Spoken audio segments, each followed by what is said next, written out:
महाभारत की कथा जैसे जैसे आगे बढ़ रही थी, राजा जन्मेजय का मन विस्मय से भरता जा रहा था।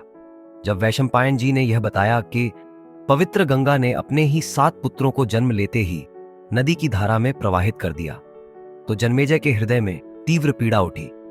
उन्होंने आश्चर्य से पूछा, हे मुनिवर, एक माता अपने ही शिशुओं को कैसे बहा सकती है? क्या कोई ऐसा रहस्य है जो सामान्य दृष्टि से छिपा है? वैशंपायन जी ने धीमे स्वर में कहा, राजन, हाँ, इसमें एक गहरा रहस्य छिपा है।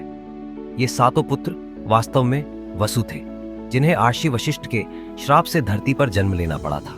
उनकी मुक्ति का मार्ग स्वयं गंगा के जल में ही था।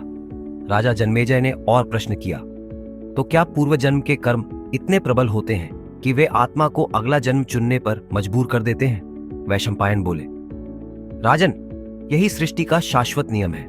आत्मा जब शरीर त्यागती है तो कर्म उसका पीछा नहीं छोड़ते। कुछ कर्म उसी जन्म में नष्ट हो जाते हैं, लेकिन कुछ ऐसे बंधन होते हैं जो जन्मों जन्मों तक आत्मा को बांध कर रखते हैं। इसीलिए आत्मा को पुनर्जन्म लेना पड़ता है। यह सुनकर जन्मेजय गंभीर हो गए।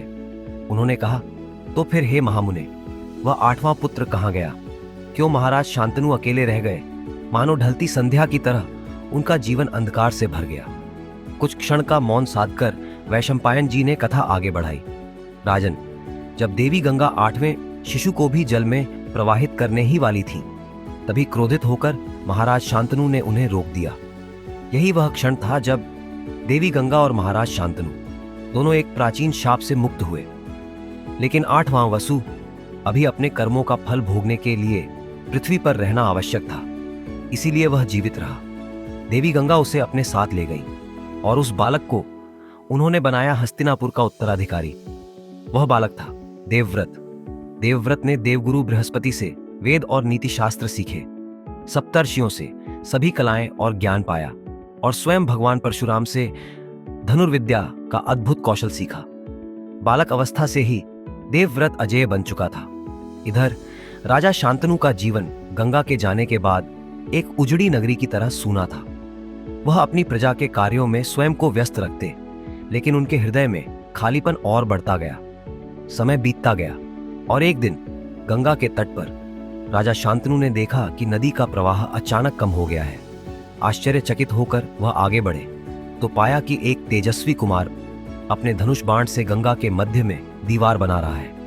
उसके बाणों ने गंगा के प्रवाह को रोक दिया था। राजा उस अद्भुत कौशल को देख चकित रह गए। वह युवक कोई और नहीं, देवव्रत था। तभी स्वयं गंगा प्रकट हुई। उन्होंने कहा, राजन, यह वही पुत्र है जिसे आपने वर्षों पहले बचाया था। मैं इसे आपके पास लौटा रही हूं। अब यह हस्तिनापुर का भावी उत्तराधिकारी है। राजा की आंखों में आंसू भर आए।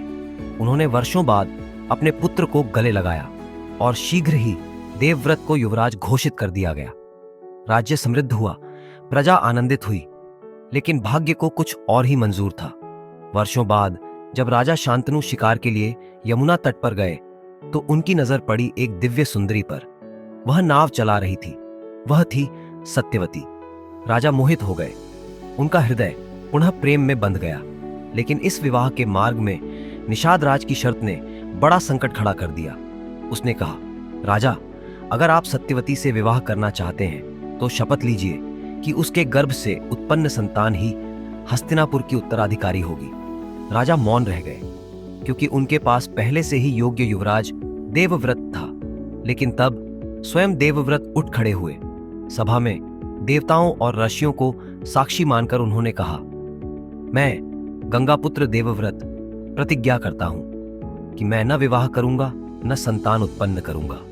मैं आजीवन ब्रह्मचर्य का पालन करूंगा और हस्तिनापुर के सिंहासन पर सत्यवती के पुत्रों को ही बैठाऊंगा। सभा में सन्नाटा छा गया। देवता भी कांप उठे। दिशाएं गूंज उठीं। भीष्म, भीष्म, भीष्म। यही दिन था जब देवव्रत कहलाए भीष्म पितामह। उनकी यह भीष्म प्रतिज्ञा इतिहास का वह मोड़ बनी जिसने महाभारत की पूरी गाथा की दिशा बदल दी। तो यह थी महान योद्धा भीष्म पितामह की कहानी। उन्हें कोई भी मनुष्य और यहां तक कि कुछ देवता भी नहीं हरा सके। आइए उनकी इच्छा शक्ति और लड़ाई की भावना को नमन करें। बने रहिए हमारे साथ। मिलते हैं अगले वीडियो में।